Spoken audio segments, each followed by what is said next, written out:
Welcome back to another episode of The Weighing Room, brought to you by the Winners Enclosure. And today it's going to be myself and Paul running you through Saturday's cards. We've got 9 races to cover, action from Ayr and Newbury, and a lot of group races across the cards. It's going to be a good weekend's racing. I can't wait to get stuck in. I'm up to Newbury today at the time of recording, but I miss some of these group races tomorrow, unfortunately. We're kicking it off with the 120 at Ayr. The Virgin Bet handicap, not the easiest one, or the market wouldn't suggest the easiest one to start us off. But 5-1 favourite, and then 8s, 10s, 14s. So there's definitely some value potentially to be found here. Who are you looking at to start us off? Looking at Revich, who won this race last year off a £2 lower mark. He probably didn't stay the mile and 2 trip on Thursday at Ayr. He ran a little disappointing at York back in August, but posted 3 decent placed efforts before that. I think he's interesting at a price if he turns out quickly, having ran at Ayr on Thursday. If he doesn't line up, it could be worth at shorter odds. It could be worth siding with Dirty Old Town, who ran a cracker to finish second at 10 at Doncaster at the beginning of the month, shaping as though his turn was just around the corner. And he represents the trainer-jockey combination of Grant Tuer and Jack Mitchell. So it's Revich if we get the quick turnout, and if he doesn't line up here, I'm at Dirty Old Town. There you go. I said there'd be some value. A 20s one shot, is that for Revich? Around 20s. Yeah, and then even 8s towards the top of the market. I'm being boring. I'm sticking with the favourite. You know, I like a George Bowie horse in a handicap, and that looks like it could be improving. The least exposed, or one of the least exposed in the field, which is always worth taking a look at if you think there might be some improvement left against the handicapper. And the reason I think there might be is just from that disappointing run at Goodwood, but I wouldn't really worry about that too much over slightly shorter in a very quick and hot 7 furlong, and then went back up to the mile last time out third, and no change in mark here off of 95 again. Hopefully could squeeze a bit more improvement out, but 5-1 favourite in a competitive field, maybe not where you'd like to start. It'd be a tentative selection for myself in a tricky race. The next one that we're moving across to is Newbury. There's a cracking card at Newbury on Saturday, I must say. Dubai Future tops the market, Siskiny in second, so 2 Godolphin Blues. That seems to be the theme at Newbury all weekend. The Dubai Duty Free Legacy Cup Stakes. This is a Group 3, run over a mile. Paul, who are you looking at? I'll be disappointed if Kamari can't land a blow here. He was beaten fair and square by Rebels Romance in the Fred Archer Stakes at Newmarket back in June. He was beaten 3 3/4 lengths on that occasion. He got within a length of the same opponent when the pair clashed at Goodwood towards the end of July. He does like to bowl along on the front end, and I think if he gets an easy time on the lead, I think Kamari could be difficult to peg back here. I'd be in the same boat, but this is one of those races where I couldn't really find anything I really liked. So I was trying to find a little bit of value, if anything, just to throw one in the mix that might outrun their odds. And I do like Kamari, but Stay Alert at 11s I thought just was quite interesting. We'll only carry 8 stone 10, getting the fillies allowance. Only 3 years old. David Egan's on board. He's been flying of recent. He'll be riding with some confidence. He's got some great rides across the card at Newbury as well. I think I'm going to put up a few for him. She is very unexposed. The worry would be that she hasn't ran since, I think, early July. But there looks to be some potential in there. And, she'll have to be firing. She'll have to be right. And she will have to improve from last time. But I thought carrying that 8-10 against the field carrying 9-5 with the potential to improve, and an informed David Egan on board might be worth a little look at 11s. It's an interesting runner for Hughie Morrison anyway, in my opinion. So that's the 340 at Newbury. Kamari for Paul, and a little look at Stay Alert for me, but nothing crazy.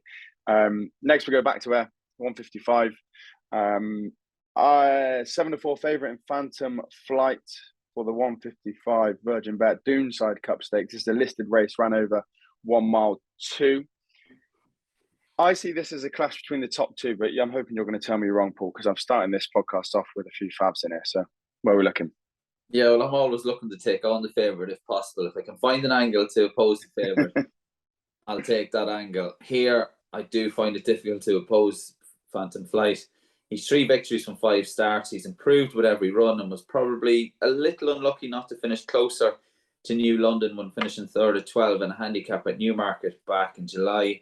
He He made no mistake when scoring impressively at York last time out, and he represents a top combo of owners, John and Jess Dance, trainer James Horton, and Scottish Grand National winning jockey PJ McDonald. So as the price reflects, I think Phantom Flight will be hard to beat here. Could be touching on that territory, I think. Yeah, I'd agree. It is one of those, when you look at the favourite, it looks strong when you first look, and then as you go through the card, you struggle to find something to beat Phantom Flight. And for me, it was between the top two, and I just think the form you pointed out behind New London, only giving away I think £4 that day, and should have been closer, like you said, is great form. And then to build on that again, I know that's in handicaps, and Royal Champion's been running in a couple of group races, but I think the form of Phantom Flight coming into this race can outdo Royal Champion, who's been coming in the mixer in some group races, but nothing, top class. So I'm in the same boat. Could be tickling the nap with Phantom Flight. A strong selection for both of us in the 155 at Ayr, and I'm looking at around 74. I don't think that's a bad price at all. When you're looking at a strong favourite, it could be shorter, in my opinion. The 215 is Newbury. Back to Newbury is where we go next. This is the Dubai International Airport World Trophy Stakes, a Group 3, ran over 5 furlongs. Manukyan tops the market, one that I've been putting up a few times. Tis Marvellous won last time out. Mit Bahi, Chill Chill, Diligent Harry, some good horses in here. Again, maybe a bit of value to be found, Paul. Who are you looking towards? This is tricky, I think. Not a race that I'd be getting stuck into. I think Manukyan is probably the solid selection, but I'm looking to take him on with Chill Chill, who should find life a little easier here than that of when last seen, when she was finishing 5th to 12 in a Group 1 contest at Haydock last time out. She was a beaten favourite at Pontefract the time before, which was a little bit worrying, but she finished a little better than mid-division in the Stewards Cup at Goodwood the time before that. I think if she can hold her form from that Group 1 contest last time out, if she can match that run here, she should find life easier and be in the mix in this Group 3 contest. So I'm with Chill Chill here. Chill Chill for yourself. I'm after being a big fan of Manukyan, I'm not going to go back in this time. Hopefully, it doesn't come back to bite me. Mit Bahi would be my selection. No, I can't do it. It's too short. In my opinion, it's a competitive race. I don't think anything should be too obvious. Mit Bahi form this season reads 2-1-1-2-10, or this year, so that should I say. And that goes from a class 3 to a 2 to a listed to a Group 3, and then last time out a bit of a bomb coming 10th of 11 in a Group 2.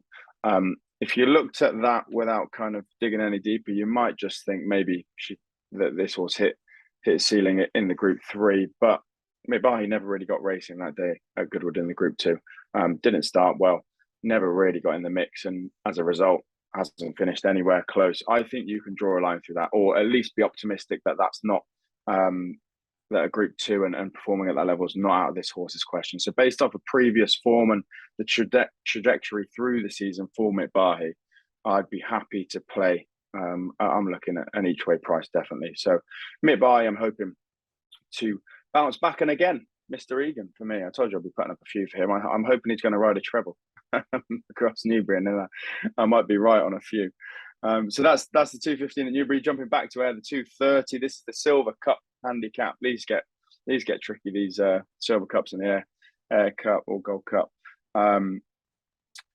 This is topped by Snash 8-1, Dusky Lord 12s, as a Jemiah 12s as well. It's a big old field. Take your pick, Paul. What are you gonna go with?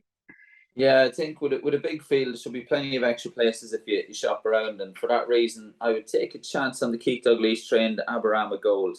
Jason Watson takes them out, and he's been enjoying he enjoyed a decent season since moving up the north from since he parted company with Roger Charlton. Aberama Gold was second on his last 2 visits to Ayr. I'm prepared to forgive him his last run when he failed to beat a rival home at Newcastle last month. He's a horse who likes to race prominently, but at Newcastle he could get no closer than mid-division. So it could have been a matter that the mind took over and he just had enough that day. I think if he breaks well from stall 22, I think he just could reward each way supporters here. He's around about the 25-1 mark. 25s for you. Aberama Gold, that's a horse for some Peaky Blinder fans. You a Peaky Blinder fan, Paul? I'm not. I never got into it first. Great series. There's a fellow in that called Abraham Gold. Yeah. Anyway, besides Peaky Blinders, where am I looking for a winner? Emperor Spirit will be mine. I think just having a bit of money knocking about for an Archie watching horse going all the way up to Ayr was enough to kind of lure me in to have a closer look. And I'm willing to take a chance on this horse. Took a little bit of money, like I said. It could be well handicapped off a marker 90, which has fallen slightly. And it's mainly down to the horse doing itself some disjustice. It's a quirky horse. If you look at any race where it's been a near miss, or it's been in the places, or even if it's gone wrong, it's usually down to the horse. Jumping from the stalls a bit odd, not really traveling, or hanging when it's hit the front. Which you might say, well, do you really want to back a horse that is that quirky? But I just feel like if he gets his way and if things do click, then 90 is a little bit of a steal on the mark side of things for Emperor Spirit. Rosser's booked, which I think is a great booking. The benefit of Rosser being kind of free roaming for now is that he does get some of these rides and handicaps and can sit on these horses, and he's a great horseman. So I think a quirky horse and Rosser on board, potentially well handicapped at 16s, it's worth a spin for me. And as I said, a long way up for Archie to go. I've just lost my card, but we're going to the 250 next, Paul, so you know where we're going. Back to Newbury. Yeah, we're off to Dubai G3, Mill Reef, Group 2, over 6 furlongs. A short price favourite in Sakir, very impressive last time out. Should have been a rings on a 4-timer. Do you stick with the 4-timer? Do you go with the unexposed horses in here? Paul, have you found one? It's a tricky one to sum up, isn't it, really? It's not loads to look at. Yeah, it is. I think this could be one of the races of the day, I think. I think this is set to be a real cracker. And you throw in Heroism, who 1 start, 1 victory, will need to improve and bring his A game here. Heroism. You mentioned Sack here. I've gone with Experience, which should have been a ring, who won his last 3. I think there's very little on the clock separating should have been a ring and Sack here. Sack here, obviously the more unexposed of the 2. I think the pair covered 6 furlongs. I know, of course, and what have you, it's different, but the covered, taken into account, the covered 6 furlongs in around about 1 minute and 11 seconds, give or take. There's very little on the clock separating the pair. So if Sack here improves from his 2 starts, he should take the beating. But I've gone with the battle hardened, with the more battle hardened, should have been a ring, who represents the top combination, Richard Hannon, Pat Dobbs on board. So tentative selection, should have been a ring, I think, in what's set to be a real cracker. It's tricky, isn't it? And the price, I feel like if you had a better price on Sakir, maybe if you back this early doors, maybe you'd be pretty happy. But 11 to 10 is quite hard to take. I'm going to do the classic. I think Sakir will win, but I won't back it 11 to 10. the classic get out of jail free. But I agree. You're kind of weighing up the top 2, and it's, do you go with the unexposed Sakir, who hasn't been tested yet, or do you go with should have been a ring, who is a bit more battle hardened, like you said, and may just finish his race that little bit stronger and is a bit of a better price at 5 to 2. But saying all that, I'm going to stick with David Egan. I'm going to go for the treble for Egan. I think Safi Osborne's girlfriend rode a treble. Well, she did ride a treble last night in the Racing League. So it'd be happy families over the weekend if David goes and rides a treble now. I think sometimes you get these horses that are very, very visually impressive, and you have to give them a chance stepping up to the top tier. And I think Zakir could do that in a good race, but nothing else that stands out as being exceptional. So fingers crossed, it'll be a good race, and between the pair of us, we've got a match bet, Paul, between the top 2. The 305 another for the youngsters, and some, again, one that we don't know everything about all of these horses. Queen Me tops the market at about 13 to 8. Bonnie Angel, Clive Cox, a name that will catch the eye for lots in this 6 furlong sprint. Maria Bramrau, Believing. There's lots of horses in here as well that have run and maybe not quite lived up to expectation. Maria Bramwell definitely being one of those. Paul, are you going at the top of the market, or are you looking for some value? I've gone with All the Time. I've looked elsewhere. I've gone with All the Time, who came from off the pace to finish second behind the Ralph Beckett train, Juliet Sierra. in a similar event at Salisbury last time out. She was an impressive winner at Chester the time before that, and was thought good enough to take her chance in the Queen Mary at Royal Ascot back in June. I think she can have her say here from stall 10 for trainer Simon and Ed Crisford and jockey Jack Mitchell. So it's all the time for me. I'm in the same boat for similar reasons, really, to be honest, Paul. I seem to have a habit of liking sprinters that come up out of the back of a win at Chester. But I guess it's a sharp track, and if you've got to turn a foot, then you will do well there. And if you kick off a bend and show a bit of pace, then it usually plays well in these sprint races. Queen Me would probably be the obvious favourite and does have solid form. Bonnie Angel, as I mentioned, one of Harry Angel's would get you kind of having a look for Clive Cox. But I'm in agreement all the time. As you said, thought good enough to go in that race at Ascot. Has won at Chester since. Looks fairly solid, and at a decent enough price, I think will be in the mixer at minimum.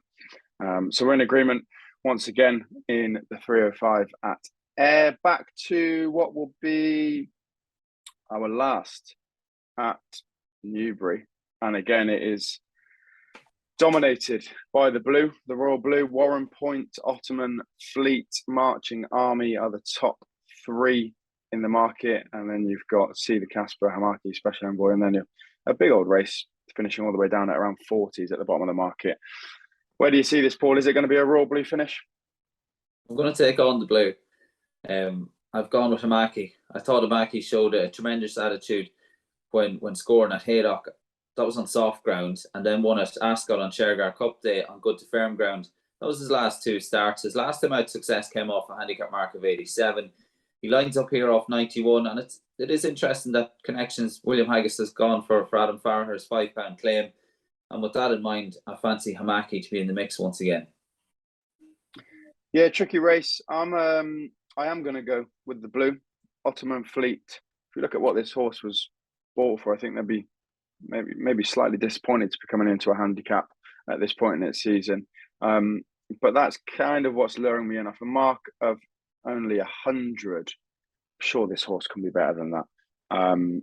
Just the 3 starts, so the least exposed in the field. I would have expected a mark slightly higher coming into this. I think 100's maybe a nice mark to start with. A strong run at Ascot last time out. And out of the top 3, out of the blues, I thought this was the one that would be in with the best chance for me. At 7-1 is a decent price, and Pat Dobbs takes the ride. So yeah, Ottoman Fleet for myself in a tricky race at Newbury. The last doesn't get easier in terms of finding a selection. Yeah, Gold Cup. I've just seen a market change. I can't. Oh no, good. I thought I was going to be putting up the favourite then in the Air Gold Cup. I think that's illegal when you've got so much value on offer. A huge race, a brilliant race. I'm sure it'll be a great day out at Ayr on Saturday. Kanjar is your current market leader at around 9-2. Summer Gand, I know James, who's not here, he loves that horse. Bielsa, that's won me a few quid in the past, being a Leeds fan. And then you're into the mix of all sorts of prices. Have you found one you like, Paul? I've gone with Kanjar. Have you? Yeah, I think he'll take the beating here. You know, he's only had the 6 starts. He was a pretty cosy winner at Haydock last time out. He finished 3rd of 19 in a competitive handicap at Newmarket 2 starts ago. I think a race that should stand him in good stead here. He should have learned plenty, and I think he should put that experience to good use. So as the win selection, I'm with Kanjar. If he's a little bit short and you're looking for an each way poke here, I think the consistent Lucky Man should give you a good run for your money at a price, but I think Kanjar takes the beating. Kanjar takes the beating for Paul. I'm going to go with Comanche Falls. Got to defy a mark of 109, carrying 9-12. And I maybe a bit of recency bias here, but you get, when horses are running well and they're in form, they can sometimes take on these high marks. And Comanche Falls was off a 109 at York last time out, came second in a good handicap there. Prior to that, won at Goodwood. This is a horse in some real form, and the top weights doesn't seem to hold him back. We saw it with I'm a Gambler over in Leopardstown last weekend. Had a big big weight to defy off the back of a strong run at York and had no trouble doing that. And I'm kind of in the same boat with Comanche Falls. Yes, he's got to carry 9-12, but it's a horse in form. It's running well. And he carried similar weight last time out. So around 12s, it's nothing too exotic in a big race. But I think Comanche Falls, a very consistent sprinter, will be in the mix. That is all for the action across Ayr and Newbury for me and Paul. Some tricky racing, a couple of prices in there to go at. I'll give you the honours, Paul. I know where you might be going for a nap, but we were both in agreement if you do go there. So I'll be happy if it wins. What is your best bet for the weekend? I'm going to actually sidestep it. You are. I'm going to sidestep him in nap territory. I do think Abraham Gold should reward each way supporters. I think he's a cracking price, and I think he's worth a small flutter. Abraham Gold at around about the 25-1 mark in the Silver Cup at 2:30 at Ayr on Saturday afternoon. And for anyone who's lucky or unlucky enough to watch this on Friday afternoon when it's posted, there's a horse running. We welcome back Dundalk later on this evening, Friday evening, and there's a horse running in the 8:30 called Friday from the Natalia Lupini stable. Wayne Lorden takes the mount, and that pair have enjoyed a pretty successful partnership over the summer months. And Friday took a step forward on previous efforts when finishing third of 14 at Dundalk last month. And that was only her fourth career start. There should be more to come. She's nicely drawn in stall 3. So I think Friday should be thereabouts in the 8:30 at Dundalk Friday evening. There we are. Don't say he doesn't treat you. Was that a 25-1 nap and a runner at Dundalk? Was that? Yeah, that's it. Absolute gold from Paul. I can't follow that really, can I? I'm just going to try and get us off to a good start.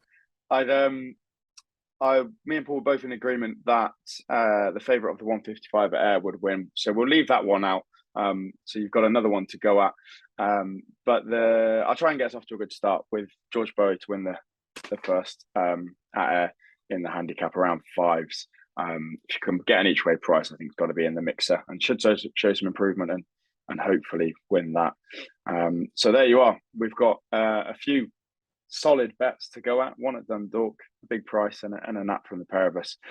That's all from us this week. As always, we'll be back next weekend. I think probably with a full squad, me, James and Paul. Whatever you're up to at the weekend, have a good one and enjoy your racing. Cheers, Paul.